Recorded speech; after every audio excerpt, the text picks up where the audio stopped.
ఇదే ఇంకా సేమ్ వేలో ఇన్షాల్లా. ఇన్షా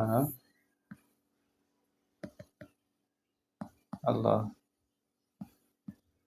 ఏంటంటే ఇఫ్ షా విల్స్ వన్స్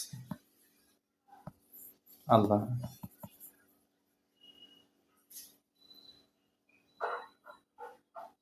అల్లా ఇఫ్ అంటే ఇన్ ఒకవేళ, కోరినచ్చు. అల్లా ఒకవేళ అల్లా కనుక అనుకుంటే ఖచ్చితంగా ఈ పని జరుగుతుంది. ఇన్షాల్లా ఒకవేళ అల్లాతో అనుకుంటే జరుగుతుంది. ఒకవేళ నేను ఒకవేళ వస్తాను ఇన్షాల్లా, భవిష్యత్తులో ఏదైనా పని చేస్తాను అన్నప్పుడు ఇన్షాల్లా అంటానమాట.